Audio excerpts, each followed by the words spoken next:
Good evening, everyone. For those folks that we have, for those that just joined us, we do have some folks that are online. And so I'm just gonna make an announcement to them.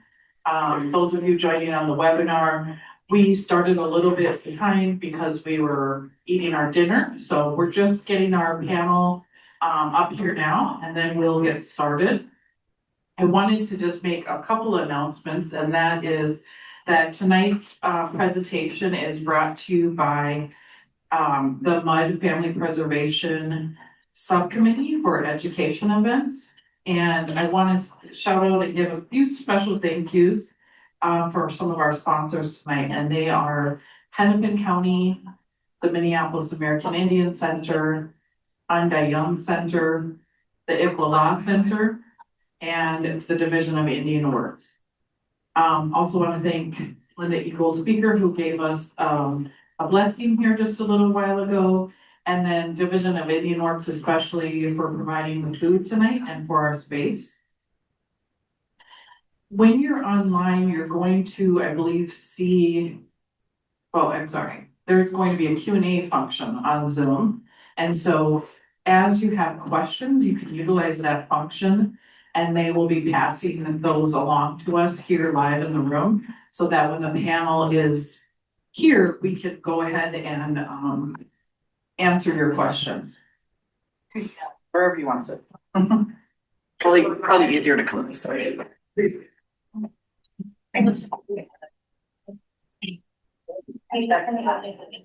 So go ahead anytime during the event and post those questions.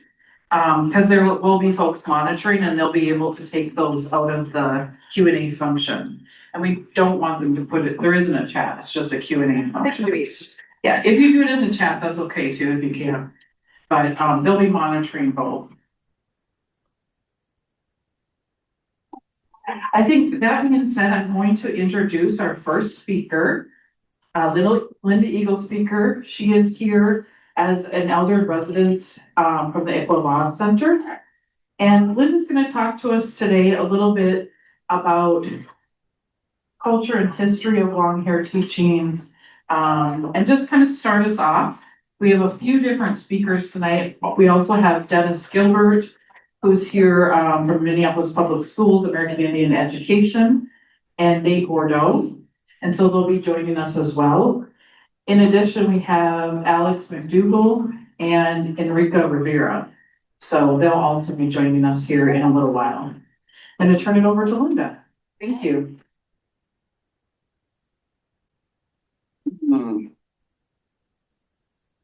I was just reading, sitting back, looking at the agenda.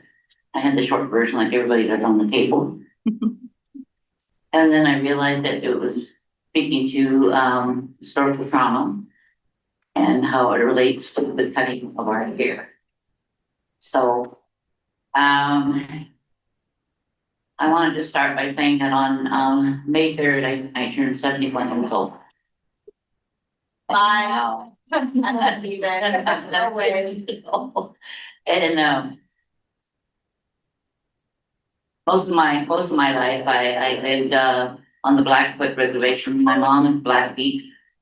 And if you cross the Canadian border, you can go across, you're gonna find the Blackfoot Confederacy. What that means is that there was a time when all of our tribes, there's 5 parts of our Blackfoot Confederacy. We all kind of lived nomadically, kind of following the buffalo, the herd. And then during war times, it became really essential for our people to survive. And so our chiefs, our Kainai, many chiefs, they took most of the tribes of our tribal people up into Canada for safety. But only one tribe remained in Montana and is still there, and that's my mother's people, the Blackfeet. So when I'm referring to the Blackfeet, I'm referring to Montana. When I'm referring to the Blackfoot, I'm referring to the Canadian side. Same people, same language, same customs. And I'm sitting here eating, and that meal is just amazing.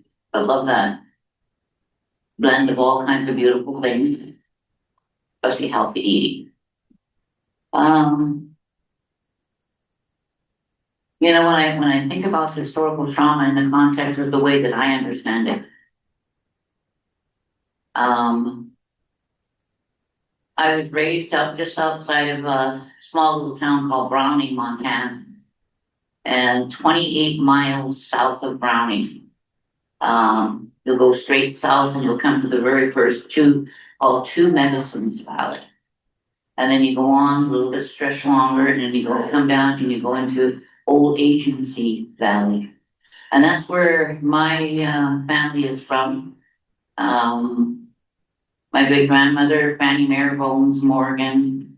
We all lived in that area. And that's where I grew up. And during the time when I'm talking about a time when I'm very small. And my grandmothers were ceremonial herbalists.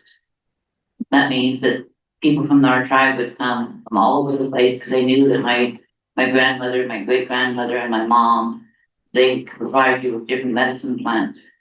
They would either grow them, cure them, germinate them, and they prepare them for you, whatever ceremony that was take place. So that's why my Maribones family was known for medicine.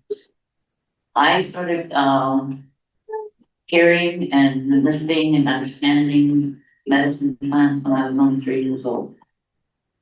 And when I was praying a little bit earlier, I talked to you about the sacred medicines and how beautiful they are. And currently, right now in my home, I work with about 123 different types of medicines.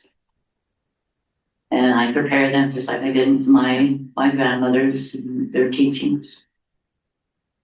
But I want to kind of paint that picture for you that this life that I had from the time that I was born to the time that I was about 6.5 years of age was spent around my grandmothers, my great grandmothers, my grandfathers. We lived communally all together. We took care of each other. And we never wanted for food because we had huge gardens. My family still, even to this day, they have huge gardens. And they subsist off of a lot of wild meat. But when I think about historical trauma and its effects to myself and later on to my children, I think about it and I think to myself that I am truly blessed to be able to sit here, to be able to talk to you about it. And I am truly blessed to know that I survived and I made it out of school. When I was 6.5, I was taken away from that beautiful setting of grandmothers and medicines and plants and all of that culture and language and everything wrapped up in that. And I was taken away because it was my turn to go. And I was brought to a boarding school. Huge building out in the middle of nowhere.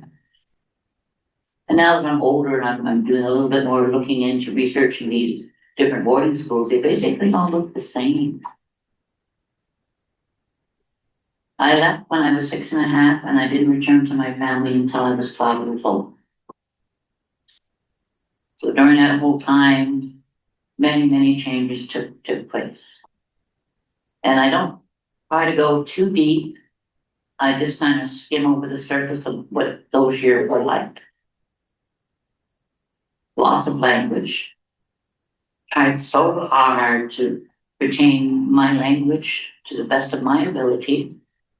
And ceremonies were unheard of in the schools. We weren't allowed to have any ceremonies. We weren't allowed to even use any kind of medicines of any kind. So we were highly restricted within that frame of coming from this environment into a non-environment where our people are no longer there. And I have triggers to this day. And I have 2 particular triggers. And one of them is We had a male nurse by the name of Mr. Roundtree.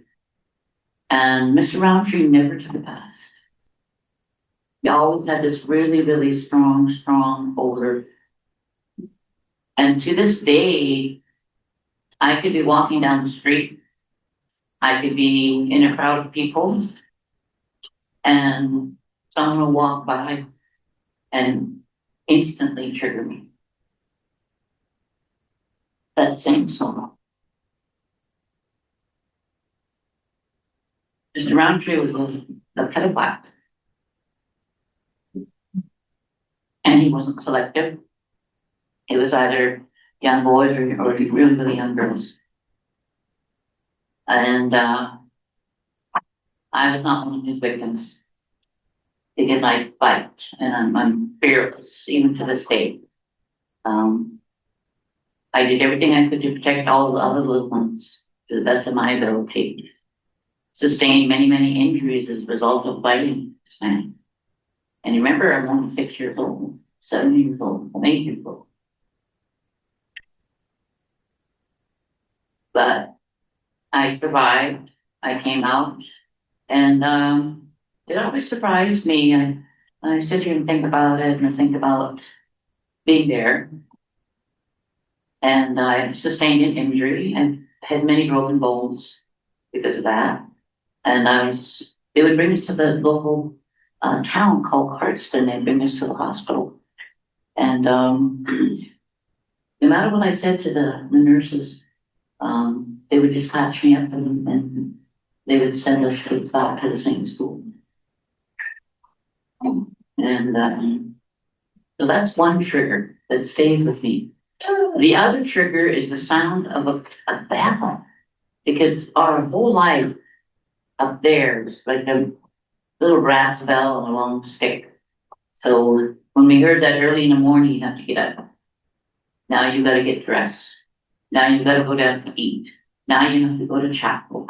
Now you have to go to the class. Now you have to, and it just rang and rang all day, even right to the point when I'm ready to go to sleep. Time to go to bed. Time to go to sleep. For all these years, I worked at Minnesota Indian Women's Resource Center. And I remember distinctly, with my staff, there was a young lady named Shauna McBride. And Shauna knew my story really well. And we were out, way out somewhere, we were picking sage. And I heard this sound of a bell. And it was a cow. And a cow when the next pasture had this bell on. I completely froze. It was like right back again. And I couldn't move. Shauna instinctively understood what that meant and she came running.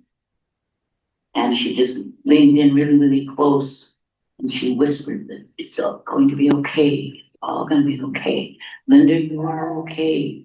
You're all right. And that kindness and that gentleness of Shauna, I never forgot about that. So one of the most important things when I talk about that also too is that I've always had really long hair, and now I got this crown of white on the top, and I've always really had long hair, and that was one of the first things that you lost when you went to the school. We all had that same kind of haircut, just like straight across this way, straight down, all the way around. And we all looked the same. We all dressed the same. We all had a little uniform and a little sweater. And that's the way that we existed all of those years. But I think I remember deeply just like watching my hair fall for the very first time. Because our mothers never cut our hair. They would brush our hair tenderly. They would take our hair from the brush with a comb and they would roll it up into a small ball, and then for our people, we put it into a tissue box. Because later on, when they're getting ready to prepare for me to go on to the stars, they will make little pillows out of all my hair. And my sisters to this day, my family, they know I continue to do that even in my home. And that's where all my hair will go with me. But when I saw that cascade to the floor, it was so confusing to me as a child. I couldn't understand why. And you don't want to ask why, because you don't want to get in trouble. But I survived. I made it through. And I think one of the most important things to understand is that, especially for me now, when I've had to cut my hair all off, even with my ears. Once when my father passed away, Glenn Eagle speaker, and we lost him. He was only 56 years of age, and so that was the first time I cut all my hair off. And we braided it into a long braid that goes beside his clothes in his coffin. And then when my mother passed away, was the next time when I cut my hair again. So my hair grows really, really, really fast. So right now, I'm thinking about this really, really long hair that's kind of getting kind of salt and peppery and kind of brownish and white and all the way going through down my, I probably most likely I'm not gonna cut my hair right up to the very, very end there. In our way, it's our mother and our father because they brought us into the world and they're gone now. It's really important to understand that your relatives, your ancestors, your grandmothers, some of you, your moms, most likely your grandmothers, your great grandfathers, your great grandparents, they're just like me. They're survivors. Some cannot tell you the tale. It's too hurt, too deep, cuts too deep. And some never made it out. They made it out physically, but they live in this world of memories that completely has overtaken them. So many of our people, we think about that. Why is there this generation and intergenerational chemical dependency? That's why. They're afraid to talk about it. It's easier for them to submit to drink, to use, because then their bodies don't get treated. But what ends up happening is that we end up passing that down to the next generation, to our children. I have 2 biological sons. I have right now 8 biological grandchildren. I brought in 6 boys into our home after our sons moved out. And then later on, we brought in 3 girls, so I know what it means to be a foster parent and survive being a foster parent by the way. But all total, I have 17, when we combine everybody all together, I have 17 grandchildren. And I was telling the young ladies back over here, take them dearly as my own granddaughters, and they're not having their own babies. But I told them, knock on wood, I am your grandmother. For the very first time, my granddaughter, who's 36 years old, decided that she's going to have a baby. And so little Forrest came along, and he's only about 4 months old.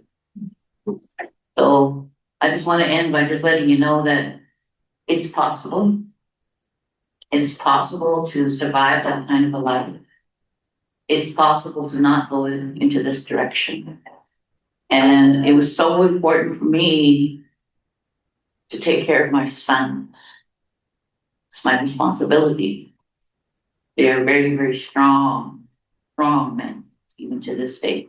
And they're equally stronger fathers to this day. And as time goes by, these little grandchildren, they don't know what grandma went through, because we don't tell them. And now we're into that next generation, that's little Forrest. And he is just amazing. Mind you, he won't go to sleep, but he is just amazing. He's going through that stage of he's up sleeping all day long and he wants to be up all night long.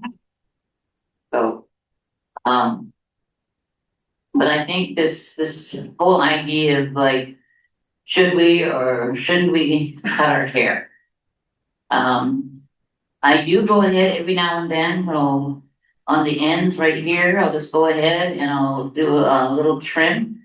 But I make sure that nothing falls to the floor when I trim it, so I usually go like that, and then I don't go to a salon, I just cut it off a little bit like that, just to keep my ends straight. And then so my hair will be like this for the longest time. My hair will be braided when I'm a women's traditional dancer. I'm a Blackfoot women's traditional dancer, so I always braid my hair. I want to have real braids, not those kind of clip on. Okay?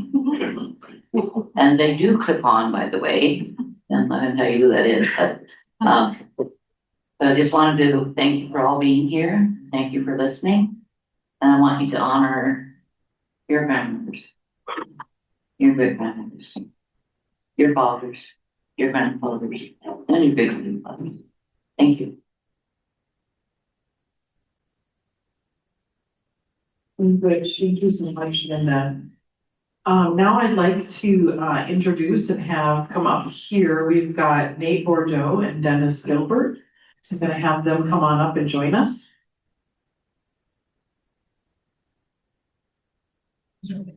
If you all want to just start by further introducing yourselves, and then we're just having you here tonight to talk how you would like to interpret and speak about long hair traditions. And then next we'll have a panel and we're gonna have some questions that come from the audience. Gabi, Chante Washte na be choose up lo. Ina Sheila na ina Biaka me Dewi Chante Macha. We take Oshway Mandahan, Tituwan Kojaje, Lakota Minella, Nate Bordeaux and Macha below. Shawache Bre, Awakino. Well, I just introduced myself in my language. It's our formal introduction. I greet you with a heartfelt handshake. I hail from the Butte Teoshpai, Manga Rajaje, Lakota. My grandparents were originally from Wombly, South Dakota. And then I live in Forest Lake, and then they call me Nate Bordeaux. Bonjour, Ajide Kije Kindigo, Makwandu Den, Maswabining and Dunjaba, Inawaka, Zagaswaj, McDougall, Dunjaba, Dennis Gilbert, Zaganashimo, and my name is Dennis Gilbert. I'm from the Lakota Flambeau band of Ojibwe, also Lice Lake. Then I'm also Bridgeport Pipe, that's where my Gilbert name comes from. So 3 tribes, but I'm a community member, I'm a teacher, I work for Minneapolis Public Schools, Ojibwe language teacher, and before that I worked in the community for many years, just doing youth work. A lot of my old coworkers are here, I love that, and so, yeah, I've just been around and I'm here, I'm a mixed traditional dancer and community member, and I'm happy to be here with you all. Start. How are you doing? All right. So I really like that. Linda touched on kind of the stuff I like to speak about when it comes to long hair teachings. That's the historical part. That you have to understand that where we got to where we are, just as Miss Eagle Speaker kind of explained with her own stories, that it was taken from us, and that we actually have to reclaim it and not be afraid of that. And so that's what I speak on. The story that I like to use is just a little bit of a humorous one. Is that when I first had the idea for Indian boarding schools, Carlisle, he invited the sons of his upper people, like his generals, his lieutenants, his colonels. He invited their sons to live in the dorm, and then they took all the children of all the chiefs from the Battle of Little Bighorn, what they thought were chiefs, the headsmen of those bands of the Lakota and Cheyenne and Arapaho, and they put them in these dorms, thinking that the white boys are going to teach them how to speak English and be like white guys and stuff. And they had to end it within 3 weeks because in 3 weeks' time, the white boys were speaking Lakota. And so that just shows how influential our people are. And so that they had to turn to the things that they did to us. They had to strip us of our culture. And one of the things they didn't realize is that there was a lot of people that were praying for that, praying to help us get through it, praying to help us, heal from the trauma that that caused. Because they understood when those children came back that they weren't the same, and they knew that stuff. And so I'm like probably like Gilbert, people our age, we're the product of that prayer. We're that prayer to come true. So that we're gonna take this back. We're not gonna let anybody get in our way. But we're also, because we were raised with respect, that we're gonna do it respectfully. We're gonna make sure that everybody's taken care of, because that's the way my grandparents raised me. I'm really lucky that I got to have both sets of my grandparents. I got to have my parents, and they're still alive. I think I was texting them right before this, telling them what I was doing. But like, I'm really lucky that I had that. I really had come from a strong family. And so in that, being able to be raised in that, they really encouraged me to take up our ways. Don't be afraid of them. My parents both went through a boarding school. But they had okay experiences where it wasn't anything too bad, but it did affect them. And then I also went to boarding school, but I went to boarding school in the 80s, and it was a little bit different at that time because it was tribally run. So I actually I was one of the first classes where we graduated having Dakota studies, Dakota language classes. So I was fortunate for that, at 17 years old, being able to have a base of Dakota, being able to speak my language. So I just talk about those things because I think it's so important, because like Gilbert here, I'm a traditional dancer as well. I was raised in that circle. I was raised always being taken to powwows and always hearing the lessons about why it's important for us to continue to do what we do as Indigenous people. For me, being out in South Dakota, it was always be Lakota, be a good relative. Don't be afraid of that. If you need, if you see someone that needs help, you go out there and you do what you can to help them as a relative. So I was lucky, and I talk like that because I know I'm lucky. A lot of other people have gone through harder things than I have gone through more trauma than I have. So I just try to share that, it's not all kind of a one way of thing. It's just, if you have a way to grab your indigenousness, grab it. Don't be afraid of it.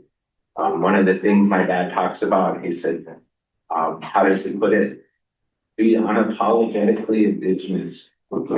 He said, just make sure that everybody knows that you are who you are, depending, it does matter where you come from, but as an Indigenous person, if we see someone, we'll help them be uplifted, all those kind of things. So I was always allowed to have long hair from the time I was little. I always remember it being long. I always remember having to wash it.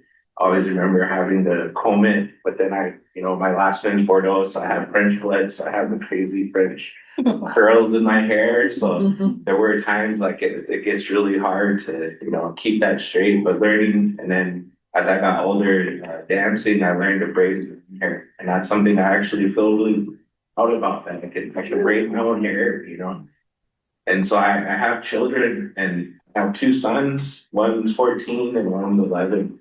And they both kind of gone down a little bit different paths of what they're choosing. And I'm allowing them to do that. My oldest son likes his blonde hair, and has since he's been a child. I mean, it only ended up getting cut once because of his aunt. And that is because his mom's side, they're non-tribal. And they didn't quite understand what was going on, and they thought fitting his hair would help him solve all these problems he was having in school. I just kind of laughed and was like, it's not the hair, it's never the hair. So after that happened, like, we were able to talk to them, my kids' own family, and have them be okay with that. We were gonna let his hair grow. Now it's like all the way down to his back. I mean, he's taller than me now, and he's like 6'2" or something. So like he has this just long, beautiful hair. And it took probably 2 years of encouraging him to do it on his own, to learn to brush it out, to learn to wash all of it. But I allowed him that time to do it, and it was hard because in that time, you know, there was a lot of like, did you comb your hair today? Did you brush your hair? Did you wash your hair today? You know, hey, your hair smells. Can you think you can go do something about that? You know, like it takes a lot of that just everyday, daily stuff to be able to encourage him. But now, you know, he goes into the bathroom in the morning and he comes out and he has it all combed, looks really nice. And now he's at that point where I know I need to teach him how to braid it. So I'm really excited about that. But for myself, like I'm at that point where I have a bald spot now. So like I'm just happy to have my little ponytail. You know, I'm happy to be able to at least comb something in the morning. Cause I used to have nice long hair, and when I was in my 20s and being dumb, I kept it short, and it's never grown back. It's kind of like, punishing me a little bit or something, you know, but I know that, my youngest son, he had the experience of when being in school, he was getting teased. And so we talked to him about, you know, what does that mean? How does that make you feel? He made the choice himself to keep his hair short, and he does, but he keeps it clean, you know, he takes care of it and all of that. And for me, that's the important thing. To be a good relative is the way I was raised. That's what Lakota means, is to be a good relative, so that it always starts with yourself. It always starts with how you take care of yourself. So if you have children that you're raising in these ways, that's the most important thing, is to know that, to help them feel that pride, help them feel that it's okay to take care of yourself in this way. So I'll hand it over to Gilbert. Thanks. Bonjour, bonjour. So, I brought my roach here to show everybody, my misquage or my pesha.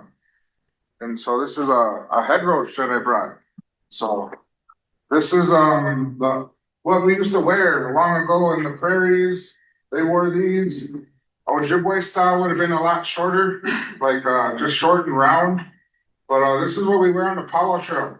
You see these around on powwows, and people are always like, how do we catch these? We never had shoelaces a long time ago, but that's what everyone uses nowadays. No, but we never had shoelaces, and so if you look here, there's a hole right here. There's a hole, this is the spreader, and if you look in the roach here, there's a hole right here. It's kind of harder to see. There's a hole right here. All roaches are made like this. They all have a hole in the middle, and that's made for this here. This small braid on the top of my head. This is a scalp lock, a spirit braid, whatever you family calls it. But my family, we call it a spirit braid, or some of them will call it a scalp lock. But this is a small braid that we have, and it's right on the center, right on the top of our head. And it's like the spirit braid. It's like another connection we have. Our hair is an extension of us. And so we take care of our hair, just like he was saying. You got to take care of your hair. Having your hair, you gotta. I've been learning about my hair. I have curly hair and textured hair and different products that go with it. And TikTok, we use TikTok. Yeah, we use TikTok and the videos to learn about how we take care of our hair, and we get tips from people. And so don't be afraid to look things up. Use your resources. And so I'm gonna just put this on real quick just to show. And there's different style roaches all over the place, but this one is a plain style, plains prairie style, and this is my men's traditional roach. And so just a second, taking this through. But I've been growing my hair out since I was 15, 16 years old. My first time I cut my hair, I was 4 or 5 years old. So I grew up here in the cities. I'm an urban Indian. I grew up here south side. And so I had my hair long until I was like 3 or 4. I had bugs. I got bugs, and so in my family, when you get bugs, you just shave it off. And so that's what we did in my family. Shaved off my hair and just kept it short. I had a little rat tail at one point, just the back was long, just like this back here. Everything else was shaved. And so that's one style that our male relatives that they'll still wear today. You'll still see a lot of men have a rat tail. That's them still wanting to have their long hair. So I'll put this on real quick. And so it's just putting your braid through here. Then this is all we do. This is how we're like getting ready for powwow. Braid goes through. Then we have a stick, a roach stick we call it. I just got a chopstick. That's all I use. I just put it through my braid. And then it stays on. And this is how we used to wear our roaches a long time ago, before we had shoelaces and everything. And it just stays on.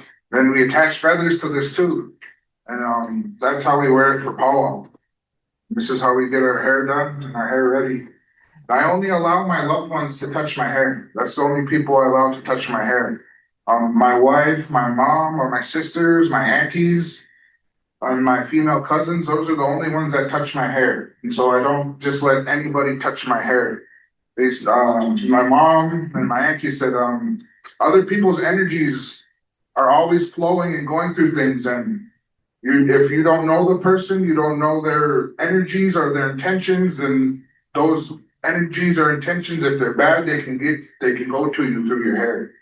And so it's always good to know who is touching your hair. Always make sure it's a loved one, someone that's doing it out of good intentions. And so only loved ones touch my hair. And I brought some of the medicine here to show everyone. This is our sweetgrass. And if you look at it, it's braided. Yeah, it's braided, just like our hair. So this is our the Mama Ki, our Mother Earth's hair. We braid it just like ours. And it's the 3 strands. People say it's the mind, body, and spirit, the 3 strands of the braids. And I keep my hair long just to, it helps me. I don't know. It's like my strength. It's hard to describe.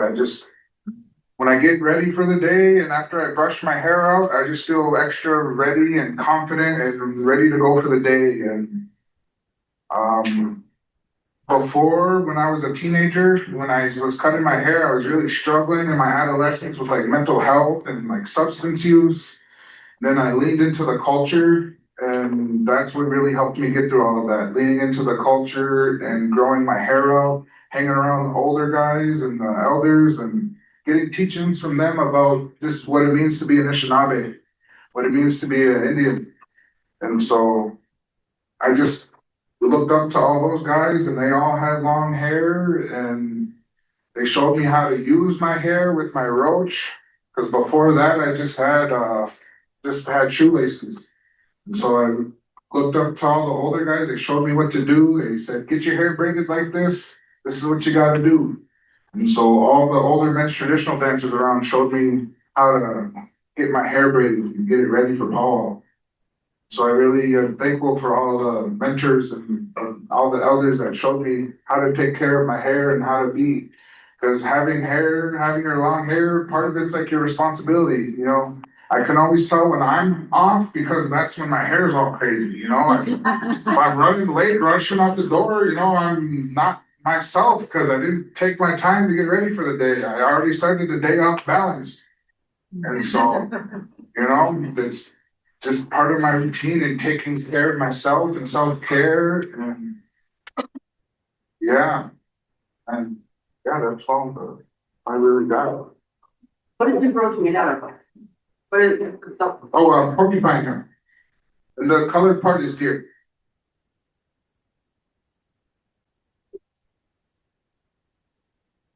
There was a question online, and I'm assuming it's for Nate and Gilbert. Their question is, what advice would you have for our young boys with long hair that are experiencing bullying about their hair being long? I would say to figure out or like know where you come from. I know for my oldest son, when he was in school and kids tried to tease him, he would just look at them and be like, "But I'm Lakota." And that was his response, and they just immediately would be like, "What?" And they couldn't tease him anymore, you know, because he knew who he was and he was very proud of that. Yeah, I always tell kids, you know who you are. You know, be proud of your hair, you know who you are. Some people, some adults even don't know who they are. They spend thousands of dollars on websites trying to figure out who they are. If you're an Anishinaabe or a Lakota, you know who you are. Be proud of that. Be proud of your hair.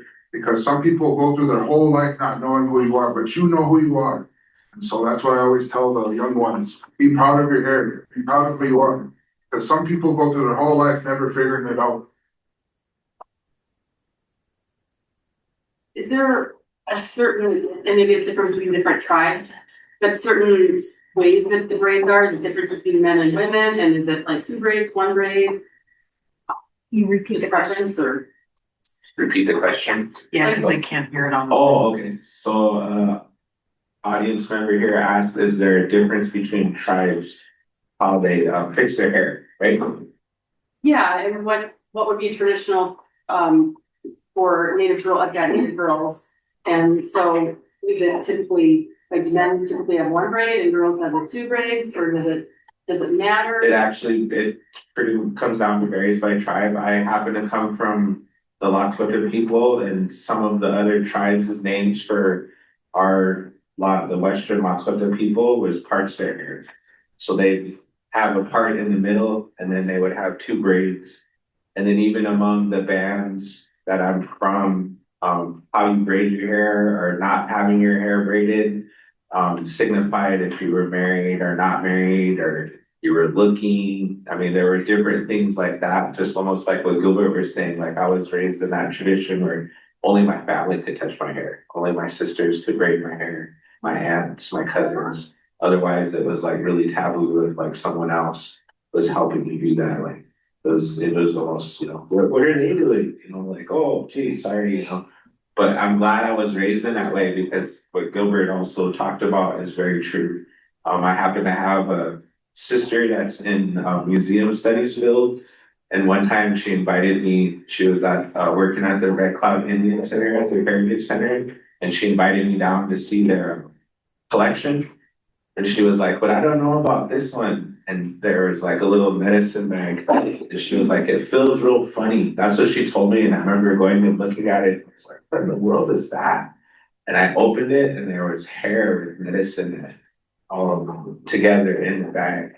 And so somewhere along the lines, people understood that over that teaching that he had, our people a long time ago understood that you take care and you put medicine with it and you can have influence over people. So it just really comes down to just them taking care of themselves. Always having it in a braid is a good thing, because then it's not all over, you don't lose a lot of hair, it's more manageable. And then even at the end of the day, whenever you take your braid out, like, your hair is still nice and straight. Usually it's never all tangled up. So I would just encourage them just to learn to braid it, just to learn to be really comfortable knowing that, you know, they're have that much, that's a part of them that's kind of like flowing around and all that. I know with our ways, our Blackfeet ways, until they're about their age of, about 10, our boys will wear 3 braids. So then they have like braid on more towards the front of the ear. So it's braid here, and then there's 1 braid in the back. And they're like that until they're about 10 years old. And then they begin to change. And as they begin to get really, really mature, then they go just to the 2 side braids. For women in my tribe, like when I was saying earlier that I was a women's traditional dancer. So what I'll do is I'll part my hair down the middle and all the way down the back. And then I'll do a part right here, and I'll braid this front part on its own. And then I'll take that braid and I'll bring it down and I'll bring it into this braid on this side. And I do the same thing on this side, but what we do with the braid is we crisscross them across the back. So I'll take this side over here, cross it over here, and it's braided into this braid. And then the same thing on this side, it's braided into this braid. And the reason why we do that is because when you're putting on your barrettes and you're putting on your because we wear like a long barrette in the back. And so if you're putting a barrette in the back of your hair, it holds your braids, your barrette in place. And then you're able to put your feathers in there. So if you just have like the snagging today, they understand what that means. If you have one feather, then it's single. You're single. You're still available.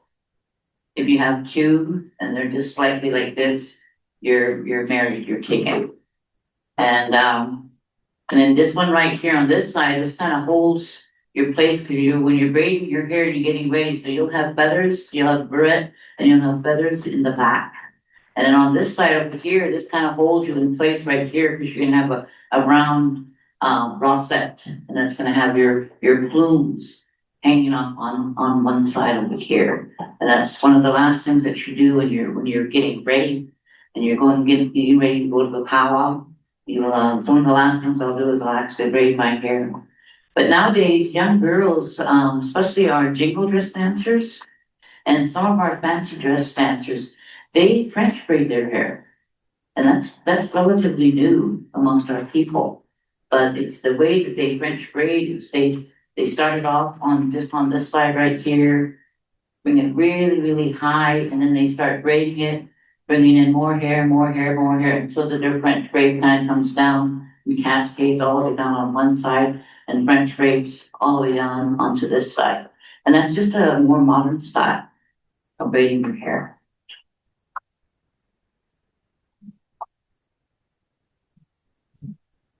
Any other questions?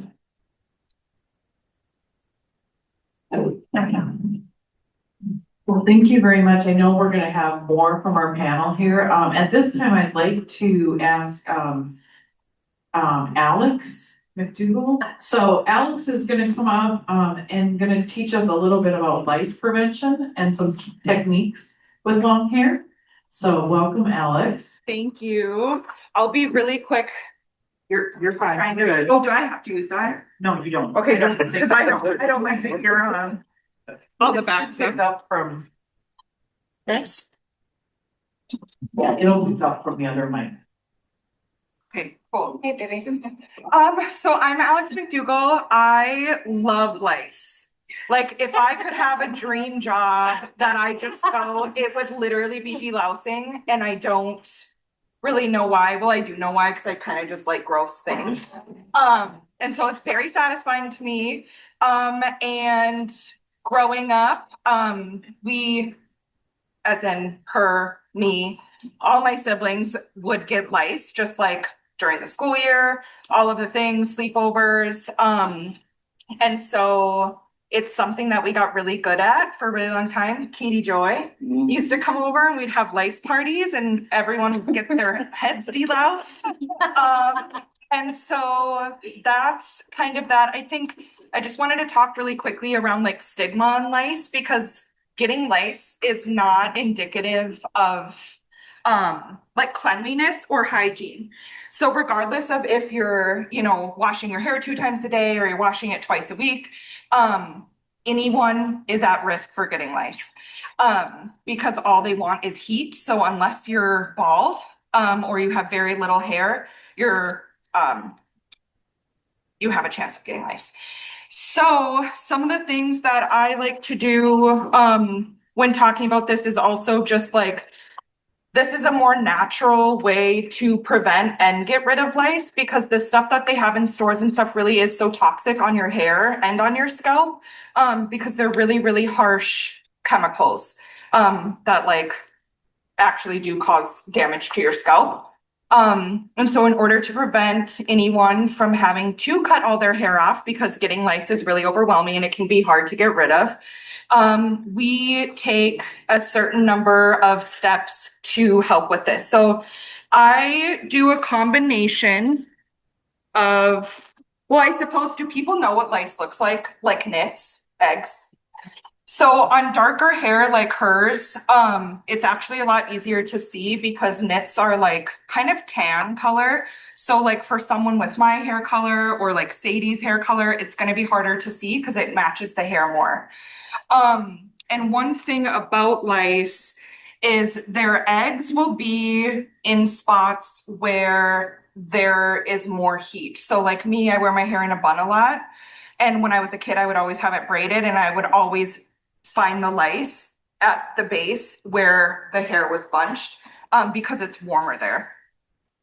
So if you suspect you have it, you're going to want to look where it's bunched the most. And if you find a like suspicious looking thing on a strand of hair, the best way that you can figure out if it's lice or dry scalp or any other type of thing is to run your finger over it. Just lightly, like run your finger over the strand. And if it doesn't move, it's probably lice. Whereas dandruff or dry scalp, it's going to slide off really easily. And if you kind of run your nail along the strand of the hair and it doesn't come off, it's probably an egg. And kind of like mice, where there's one, there's many. So you want to treat it ASAP. So one of the things that we use is tea tree oil, which is an essential oil, and you'll want to get like 100% tea tree oil. They have different variations where it's like watered down, and those types of things. And you just mix it with some conditioner. And we just get like, I don't think they're 99 cents anymore, but they used to be like the 99-cent bottle of Suave conditioner. And you mix some tea tree oil in with that, and you just put it all over the hair. And you're gonna soak it, soak. And well, Grayson has very long hair, so she would probably need like 102 of these. But you would drench it and you would twist it up and put it in a bun. And I think in here there's even hair nets. Or you can use an alternative. We always used to do like plastic bags, but obviously be careful when you're doing it. And we just use the handles to tie it. And what we do is Those of you in person will be able to get a kit afterwards too, so yes. we do have those for you. And so we let that sit for like 45 minutes, an hour sometimes if it's really bad. But the key is that you really want it to be super conditioned to where it's like starting to kind of like drip. And so you'll tie that up, wrap it up, let it sit, put on a movie, I don't know, clean your cushions, your stuffed animals, and do all of that. And then what you'll do is you'll rinse it out and then you start to comb through it. So one thing about the tea tree oil is it is a natural repellent. So because of the smell being so strong, it will repel any other bugs from going back and relaying eggs. And that makes it also a good, what am I trying to say? A good prevention tool. So like I've done youth work for the last like 12 years. And when I was working in residential spaces and in shelter spaces, I would treat like once a week myself. Like I would just put some conditioner in, make my hair super soft. And that just became a part of my routine. And it also is really good for like eczema and psoriasis, which I have both of on my head. So that is really helpful also, but it really does prevent anything from coming to your head. So like beginning of the school year or when it's starting to get cold out and everyone's coats and hats and everything are like all by one another, it can be good to spray down. Yeah. So when you are done, this is probably the most worst part, but when it's all wet, you've rinsed the mixture out.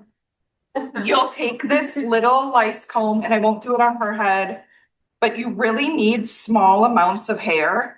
And you want to go to the root and go all the way here. I did decide to do it, Grace. And then you're just going to go up. But you have to do it in very, very, very small parts. Like her head would probably take 3 hours, 3 to 4 hours. But it's really important that you get those out. And then what we do is we would wash it again. Depending on how bad your lice is, you want like a thing of water to kind of tap it. And then the eggs just kind of like go and they float on the top of it. And Yeah, so that's that piece. So you've combed through, you'll give it a wash again. And then what we do is we actually blow dry it, not included in the packs. And then we also flat iron it, also not included in the packs. But the flat iron is really good because in the event that you like missed some, or there's some eggs that you weren't able to get, regardless of if they're dead or not, using the flat iron just kind of like pops them. So it like really makes sure that they get killed. And you can hear it. It's like, and it's just a good safety extra measure to make sure that they're all good. And then you can end your really horrible time with nice looking hair. So that is kind of that. I tried to be pretty quick. Also, it's kind of hard to do it when we're not actually doing it. But does anybody have any questions about it or just lice in general? It does spread really quick. They cannot jump, they cannot fly. And so it's usually done by like a bug literally like falling or like walking over and then planting eggs. And another thing too to check for is that a lot of times it is by the base of the neck and behind the ears. So if there's itchiness happening here or here, you probably want to check. But like I said, they're like sandy color, kind of like the color, well, never mind. Never mind.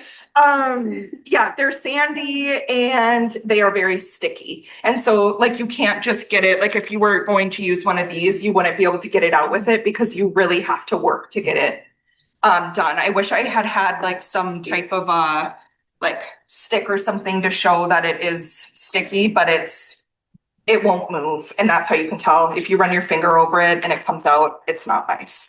What do you do with like clothes that might have like? Oh yeah, so clothes, bedding, couch cushions, depending on what type of couch you have, Stuffed animals? stuffed animals, all of the things.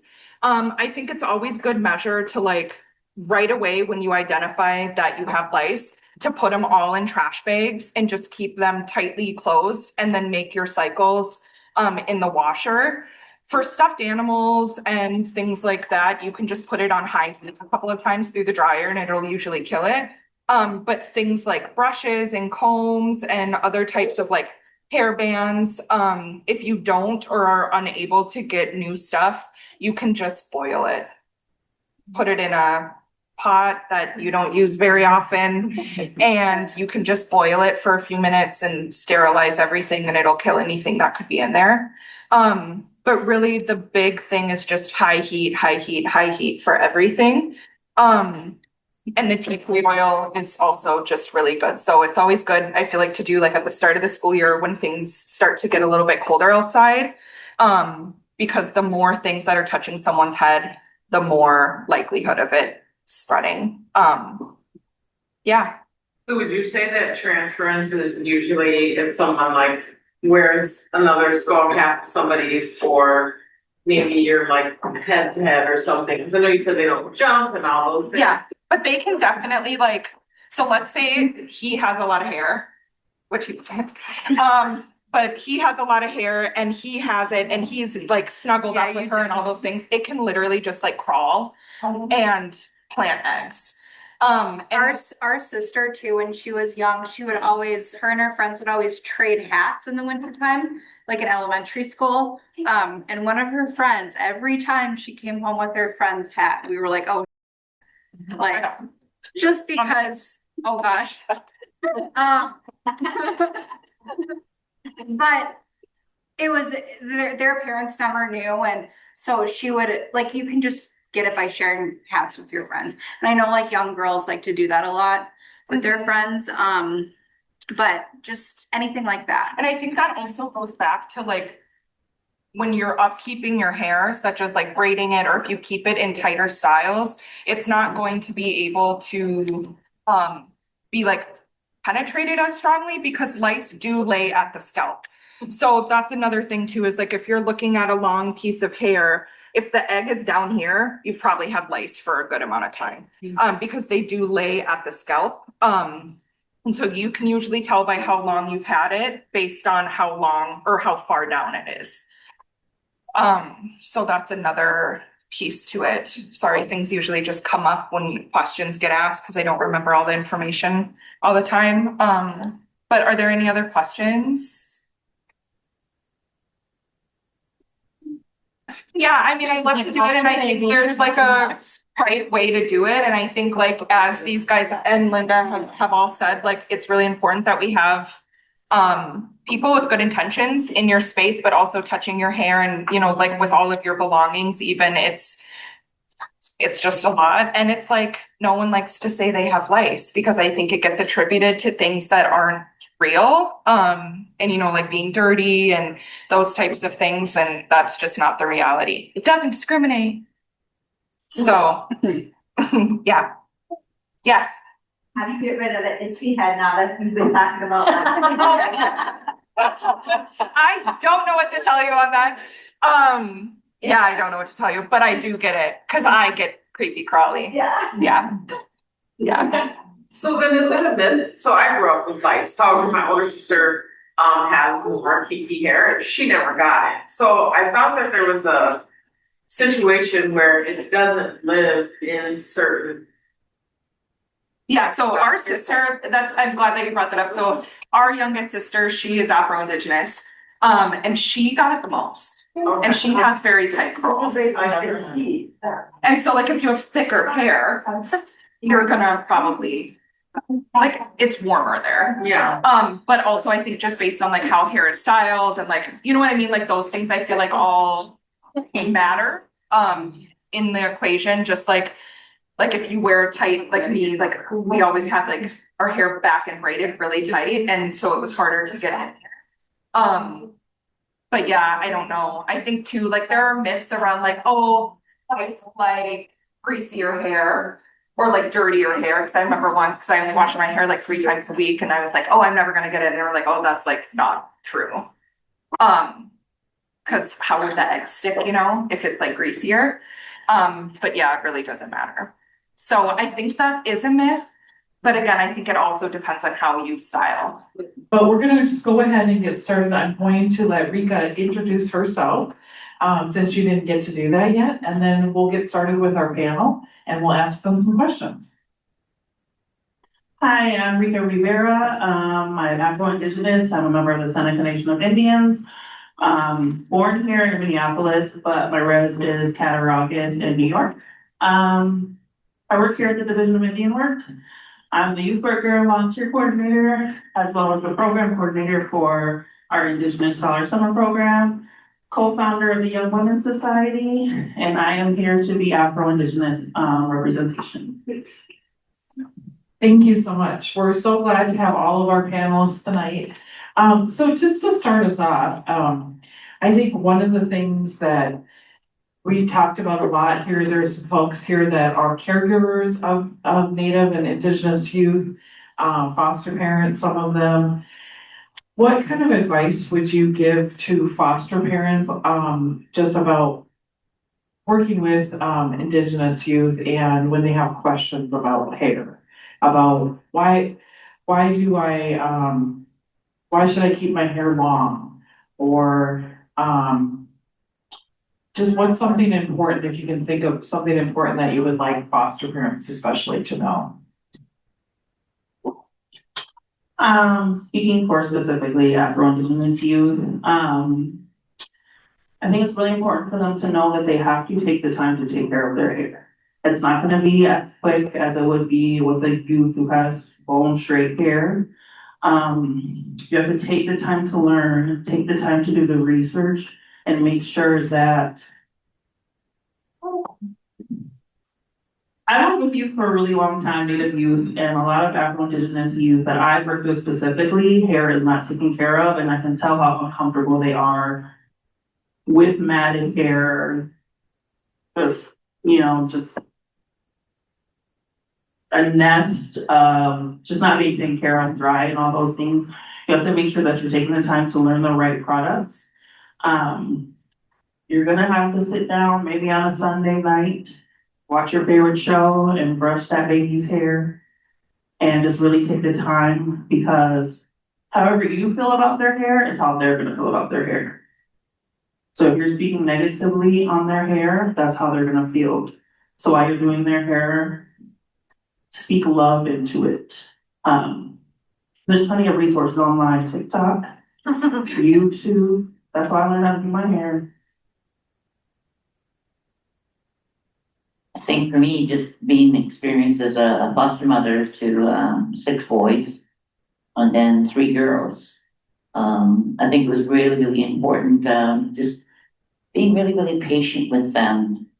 When they first arrive in your homes, they're very scared. They feel a sense of abandonment. And they question over and over again why they're there and what did they do wrong, and they take a lot of responsibility onto themselves. So I think for me, it was really important. I had a set of boys come in and they were so close in age, they could be twins, but when they arrived, their hair was just kind of matted, and they had been through a couple of different foster homes. So I think just really, really be patient with them. And at that time, they were both 6 and 8 years old, but their hair was so beautiful, just looking at them. And but I mean, by being matted, it just meant that they never braided their hair. They never really honored them by really, really taking care of themselves and teaching them that. So as a foster parent, I was really, really responsible to take care of those 2. And I think just with the both of them to begin with, they're really, really afraid at first when they first came, and they wanted to be together. So I honored that. And they both got into the same room. And then as time kind of revolved around it, then that was my responsibility to teach them to be the young men that they were going to become. And getting in their own little, I would have a little supply ready to go for them so that they would have deodorant, they would have shampoo, they would have conditioner. And then you're going to actually show them, because they've never had that opportunity to do that. And then now we're going to go in, we're going to undo and untangle this. And a lot of rubber bands on there too. But and then once you get it really, really deeply conditioned, I'm going to show you how I'm going to just sit here with you. And I'm going to just gently comb out every little tangle on your hair. And they had really long hair right down to their knees, both of them. And just combing it was just so beautiful. And then just being patient with them and teaching them as I was going along. And we have to have the wide tooth combs also too. And then just making sure that they had learned. So helping them clean it that first few times, and every time after that, this is what you're going to do. You're going to be taking a shower, and then you're going to be using deep conditioner to really, really soften it. And then once you're done with that, I'm going to teach you how to really, really comb through your own hair. Every single morning, that's going to be your responsibility. But I think doing it with kindness and love and true intention with them, they can feel that so strong. And those 2 boys, when it came time, and they are our sons. We legally adopted those 2 boys, and they're grown men now, but they still have really, really long braids. But they remember that all the time. Mom, I remember you used to sing to us. You used to sing to us. I remember that first time that you were really, really combing on all those knots and everything else. You never just came through and said, I'm just going to cut it. It's too dangerous, too much in your hair. So just being patient with them. Same thing with my girls. My girls first arrived, you can really, really tell that they were from homes that were really, really caring for them and really loving them. And using that voice of kindness and being there with them. And teaching those girls how to properly take care of themselves just as well. And did foster care for a really, really long time. So out of those 9 kids, 6 are belong to us. We couldn't let them go. We just couldn't let them go. And so they're with me all the time now. texting on the phone, one's living here, one's living there, but wherever they're at now, they teach their children how to do that. If you use that kindness in your voice. Thank you, Linda. I don't necessarily have the experience of having foster families in my family. So I would echo what everyone else kind of said, but I think it really does come down to the love and care that you give.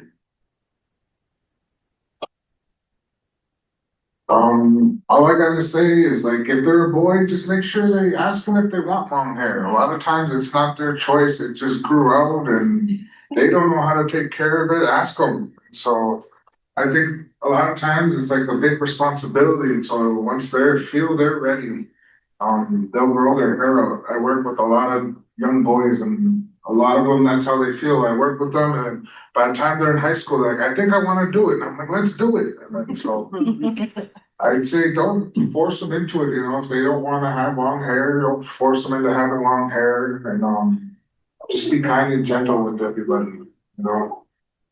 And so, yeah.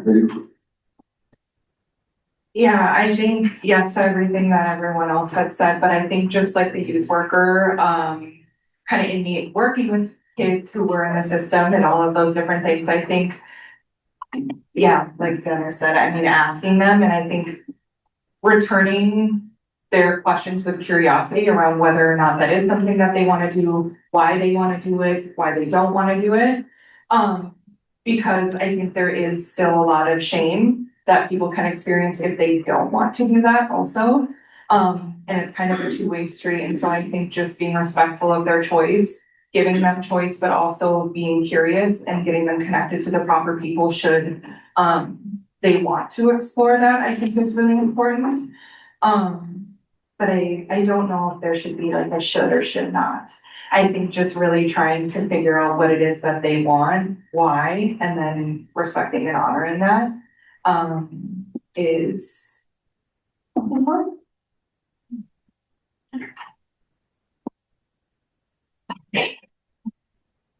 Pass the microphone. One of the other questions that we have, and I think this also has come from online before too. Can any of you talk about your own experiences or traditions from your family about a first haircut, if there was one, or cutting the hair for the first time? Also, what do you do with hair that after it has been cut? So I know a couple of you folks already talked about, Linda talked about this. And it's different, you know, in different tribes and different folks have learned different things. And then someone had asked, what is protocol during a hair cutting ceremony? So those are just some things to ponder. You don't have to answer all those questions, but if you would like to answer any of them, there's things that folks have been curious about.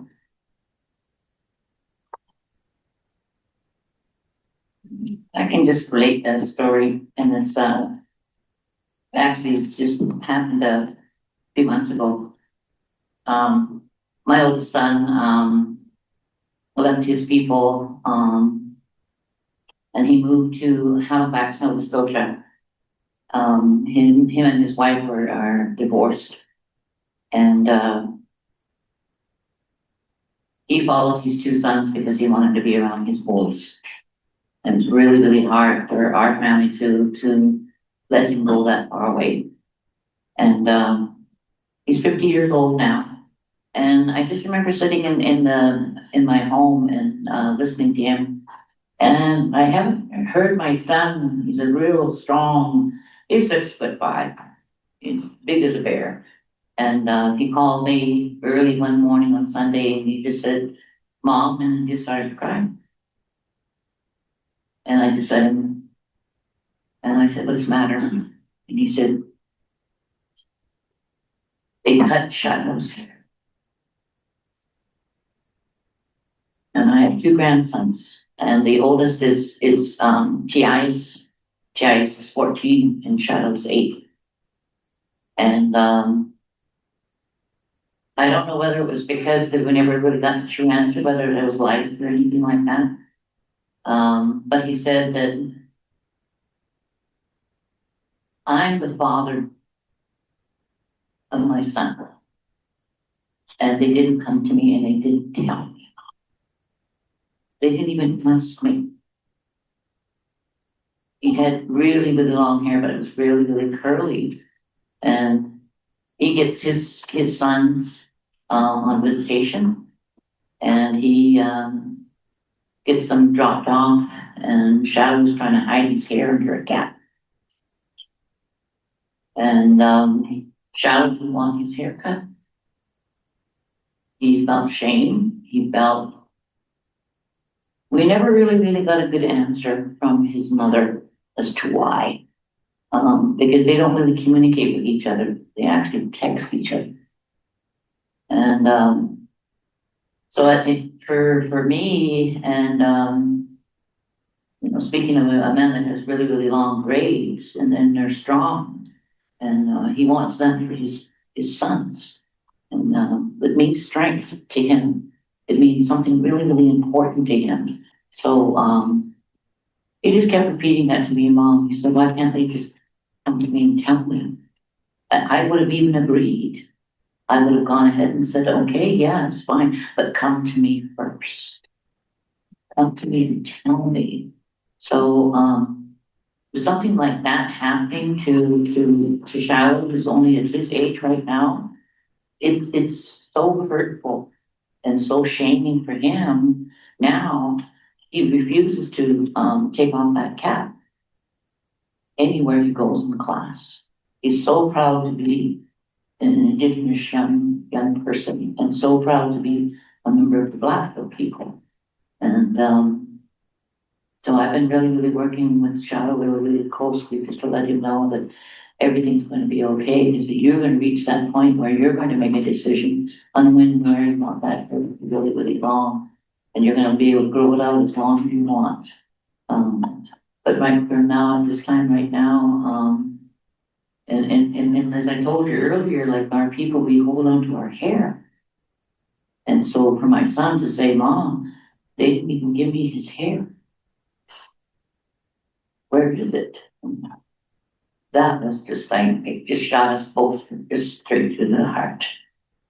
So I would have to say, like, anything like that, whether or not they're your children or not, whether you're a foster mother, foster parent, or anything like that.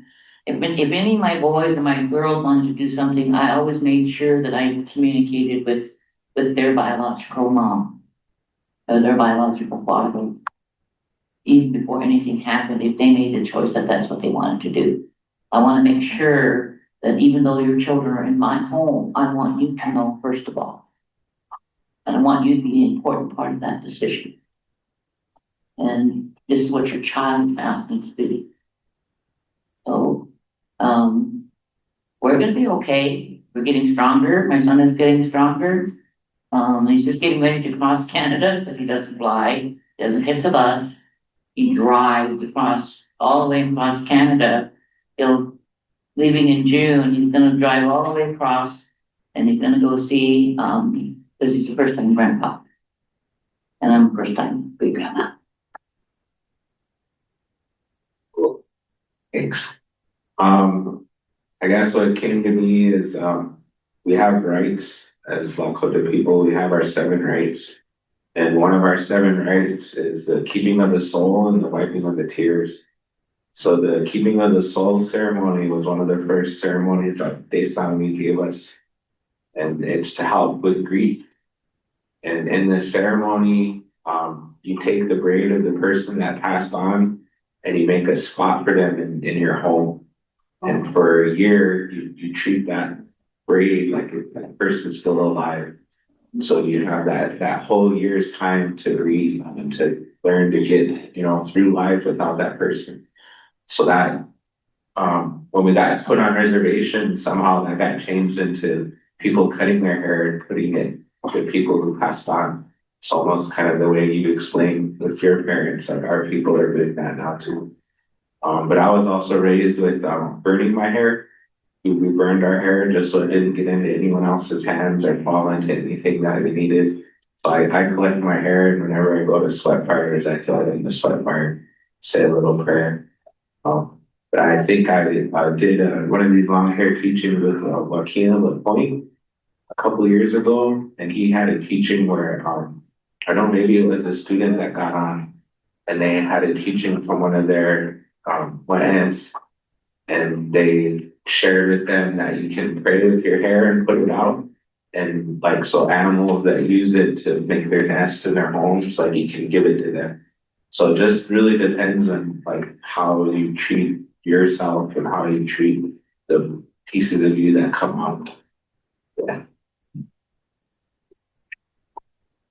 And so I got kind of the same thing, like to collect our hair and save it, and we toss it in a fire when we're like at a ceremony, whether it be powwow, like the spirit fire there, or the spirit fire at sweat, or whatever ceremony we're having. Those are the good spots to like when you're brushing your hair and you have all those extra hairs, I just take those and we put them in the fire.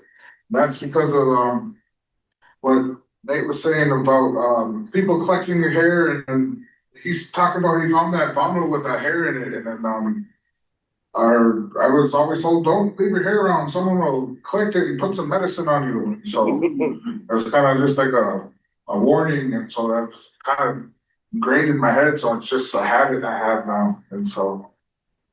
And then in my family, like when someone cuts their hair, my nephew, my cousin, he recently cut his hair and he cut it and it's in the ground right now. And so that's where they put it.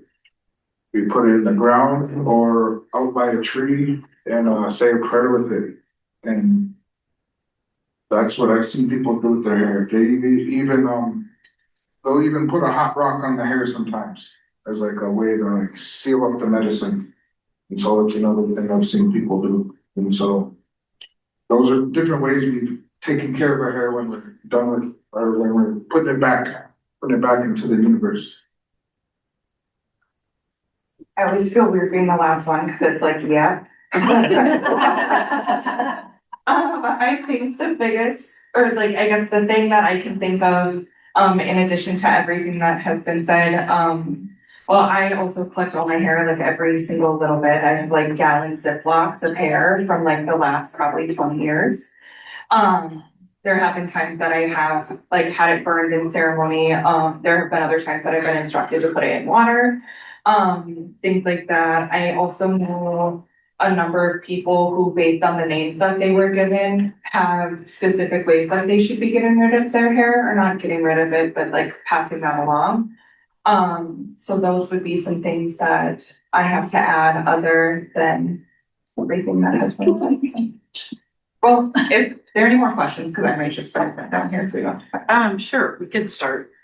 Let me just come to that end, because Oh, I'm really. you know what? I just made it more complicated. No, you're fine, you're fine. Okay, so this could be a young man, could also be for a young woman who, is deciding whether or not to keep their hair long, but, an audience member asked, can a young man choose a traditional path without growing their hair out? Can they eventually also participate in traditional ceremonies such as Sundance without keeping long hair, either because of a job or one's personal indigenous feeling? Is this specific to moves? To moves. I think that's what they started, but I'm just kidding. I think you could answer it. No, I mean, I've seen people with no hair participate in ceremonies, so, right, there's no hair or no hair club, you just, everybody's part of the club, so. Yeah.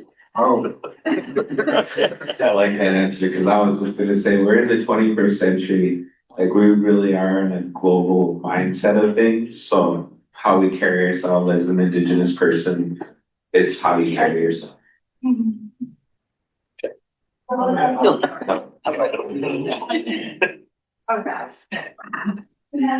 like the hair or no hair club. Is there other questions? One over here?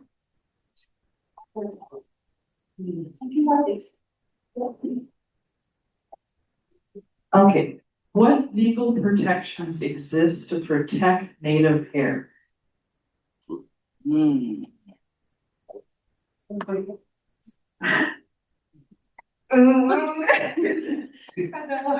Yeah, well, I was gonna say, I know that there are.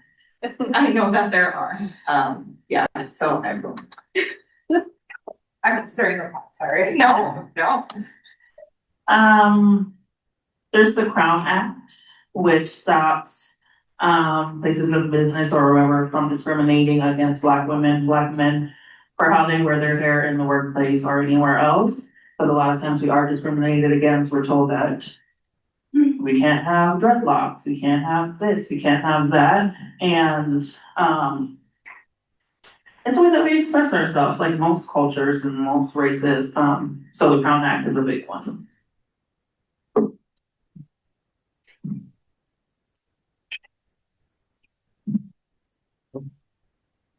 I know that in the military, there are native relatives are allowed to have long hair. And so I know that they're protected there, that they're still allowed to keep their hair in the military. So, one thing I wanted to add. I don't know if this still exists, but when I worked in residential, like facilities and then also in emergency shelter settings, at least in Hennepin County, we have really strict, rules around what type of hair care could be provided, such as getting hair cut, and those types of things. We would have to go to whoever that guardian was, to be able to get permissions, and they actually had to be the ones that took the kids out to do it because of like cultural protections, but I'm not sure if that was based on the, like organization or if that was a county rule or what that was at the time, but that would have been like 12 years ago. Does anybody else wanna speak on that specifically? I know, just this, my grandson is in, early childhood special ed, and when I don't have time to braid his hair in the morning, I'll throw up in his hand bun. And I know that the school coordinator for his school for the American Indian program told his teachers he couldn't budget it. Okay, so I'm just repeating because Yeah, people online can't hear. So the individual stated that, sometimes when they don't have time to braid their child's longer hair, that they put it up into a bun, and that in the special ed teacher's classroom or the teachers have been told that they are not allowed to touch the student's hair. So they can't like take it down from that and do some other kind of style or something like that. I think a lot of times we also see in, with families that we work with that are involved in the child welfare system, we want to be able to give, children's parents the ability to make some decisions regarding their children's hair, as well as the child's tribe, if the tribe is involved. So culturally, one of those things I would say that I can speak to as someone that has worked with a lot of different tribes, is that, you know, one thing that I think I've seen happen really successfully is especially with, young men, when they are unaware of why they might want to consider keeping their hair long, is to connect them with someone that could teach them a little bit about what having long hair is. But also there's a lot of, right now, really wonderful books, so I kind of want to plug that for those of you in the room, because we have some books outside here that do really talk about it. And sometimes that's a great way for little kids, because they might not be as ready to understand, or that it's something visual they can see. There's different ways to teach them things. So those books are really great for not just the child themselves, but maybe siblings or other family members. Is there any other questions in the room or online? Okay, I'm gonna let my panel, if anybody has anything else you want to say to wrap up. Everybody's ready to go. I just want to say a very hearty thank you to all of our panel participants, and we can give them all a round of applause. Thank you. And then also to the Mud Family Preservation Subcommittee. It took lots of folks to pull all this together, and I really appreciate all of you for coming tonight. And we've got folks here, so if you have some questions, you'd rather just ask them one-on-one, I'm sure people would be willing to answer some questions. So thanks so much, all of you, for coming.